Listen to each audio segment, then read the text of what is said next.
This bitter land does nothing for my soul, ripping and tearing at the flesh surrounding my heart. It shows no mercy, spreading its curse throughout my body, causing me to deteriorate, going in a downward spiral, spinning out of control, with no promised pathway or direction. This bitter land will take everything away from you and leave you with nothing but emptiness and guilt. This bitter land was built with sin. It spews out wickedness, leaving us with gray skies and teary eyes, with the devil in disguise filling our souls with hate and envy. It becomes overwhelming in this bitter land. This bitter land disintegrates the innocent, crushing hope, faith, and humanity. The insanity of this bitter land leaves me bitter and cold, with no one to hold, boxed up in a tight fold, closed in, empty, pinned, alone, crazy, gone. Cause this bitter land is just another hell disguised as our home. This bitter land is far too real. It's like a jail with bars made of steel. This bitter land kills.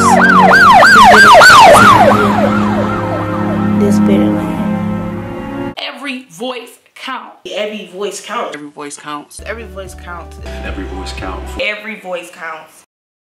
Hey everybody, how you doing? My name is Kailynarrington, and I am the CEO and founder of Every Voice Count.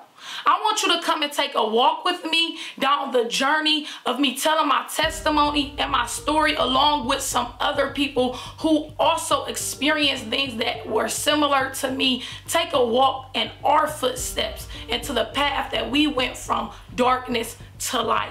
I suffered with dealing with suicide, mental illness, and bipolar disorder. Every single day when I woke up, I wanted to kill myself. Every single day, I could not eat. I could not sleep. I could not have sex. I could not think correctly. All I wanted to do is die. I just wanted to kill myself every single day. But through the midst of it all, little signs kept going. When it was one of the days when I was really on the edge and being able to cross over, God would send somebody. Facility where I could stay there. I had to battle with some things, some issues, and they let me out. Right after that, I went into jail. I was in jail.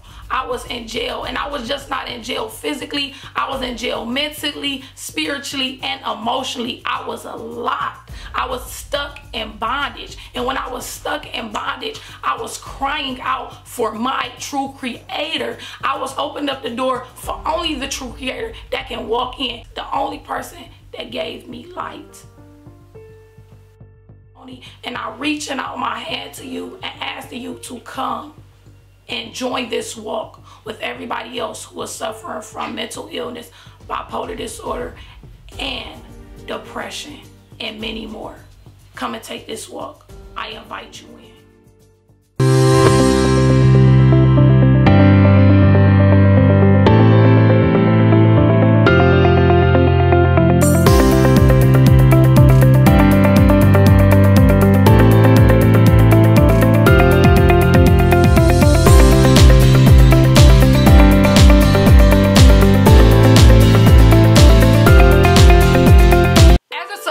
In the land of suicide and bipolar disorder, I coped with it. I fought back. And the way that I fought back was I began talking to God. I began asking who is my true creator. In the shower, I cried, Abba, Father, and I started speaking different tongues, and the Holy Spirit has been dealing with me ever since. As well, I went to the lake almost every day, and I began writing. I began writing to God. And when I would write to God, I would release my problems in the water of what I wrote. As well, I began writing and releasing it on a balloon and releasing it and letting it go from me, removing myself from the negativity and the bondage that I had between those emotions. As well, I got baptized. And I went down and I came back up, and I never was the same. Ever since that day, I felt as if God has been fighting my battles for me, and my battles haven't been as hard as they were before I had the Holy Spirit and residing in me, and before I went underneath the water. As well, I just communicate with God. Even when I'm happy, mad, sad, irritated, or bothered, I just simply communicate with God. And what I love to do is I love to go walking and clearing my mind and being around fresh air.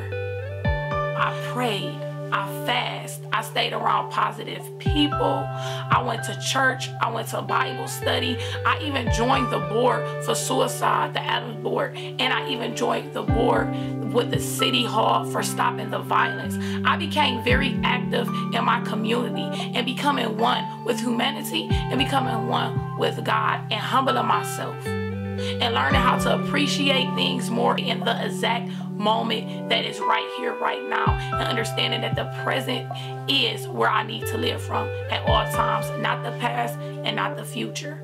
And it has helped me, and God has shaped me and molded me into this person through these coping mechanisms that I have used. I also changed the way I ate, and it was even a time when I just drank just water, giving my body time to heal and go through a healing process, and just giving my body what it needed and not so much what it wanted. As well, I began to start this organization called Every Voice Counts, where every voice truly does count.